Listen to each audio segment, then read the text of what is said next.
ಉಪಮುಖ್ಯಮಂತ್ರಿಗಳು ಅವ್ರು ಕೊಟ್ಟಿರುವಂಥ ಸಮಾಧಾನ ಭಾಳ ಪರ್ಫೆಕ್ಟಾಗಿತ್ತು. ಅದರಲ್ಲೇನು ಟೆಕ್ನಿಕಲ್ ಆಗಿ ಆಂಧ್ರ, ಕರ್ನಾಟಕ ಮತ್ತು ತೆಲಂಗಾಣ ಮೂವರು ಕೂಡ ಆ ಸೆಂಟ್ರಲ್ ಬೋರ್ಡಲ್ಲಿ ಇರೋ ಕಾರಣ, ತುಂಗಭದ್ರಾ ಬೋರ್ಡಲ್ಲಿ ಯಾವುದೇ ನಿರ್ಣಯ ಮಾಡಬೇಕಂದ್ರೂ ಕೂಡ ಮೂವರು ಒಪ್ಪಿಗೆಯಿಂದನೇ ಆ ಕಾರ್ಯಕ್ರಮಗಳಿಗೆ ಆಗಬೇಕಾಗುತ್ತೆ. ಅದರಲ್ಲೇನು ಎರಡನೇ ಮಾತೇ ಇಲ್ಲ. ಇವಾಗ ಈಗಾಗಲೇ 6 ಗೇಟ್ಗಳನ್ನು ಆರ್ಡ್ರ್ ಮಾಡಿದ್ದಾರೆ, ಅದು ರೆಡಿ ಆಗ್ತಾ ಇದೆ ಅಂತ ಕೂಡ ಹೇಳಿದ್ದಾರೆ.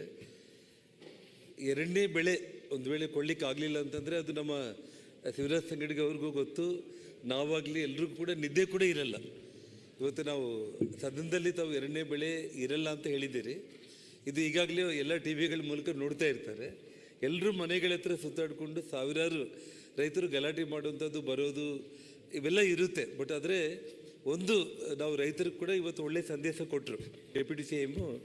ವಿಷಯ ಏನು ಅಂತಂದರೆ, ಎರಡನೇ ಬೆಳೆ ಇಲ್ಲ ಅಂತಂದರೂ ಕೂಡ ಗೇಟು ಅಂದರೆ ಈ ಎಂಟೈರ್ TB ಡ್ಯಾಮ್ನ ರೆಡಿ ಮಾಡೋದು ಮುಖ್ಯ. ಅದು ಈ ಒಂದು ವರ್ಷ ನಮಗೆ ಎರಡನೇ ಬೆಳೆ ಇಲ್ಲ ಅಂತಂದರೂ ಕೂಡ ಒಂದು ಸಲ ತುಂಗಭದ್ರಾ ಡ್ಯಾಮ್ ರೆಡಿಯಾಗಿಬಿಟ್ರೆ ಉಪಮುಖ್ಯಮಂತ್ರಿಗಳು ಹೇಳಿದಾಗೆ ಶಾಶ್ವತವಾಗಿ ಆ ಡ್ಯಾಮ್ ರಕ್ಷಣೆ ಆಗುತ್ತೆ ಮತ್ತು ಜನರಿಗೆ ಇನ್ನೊಂದು 50 ವರ್ಷ ನೀರು ಯಾವುದೇ ಕೊರತೆ ಇಲ್ದಂಗೆ ಆಗುತ್ತೆ ಅನ್ನೋದು ಒಂದು.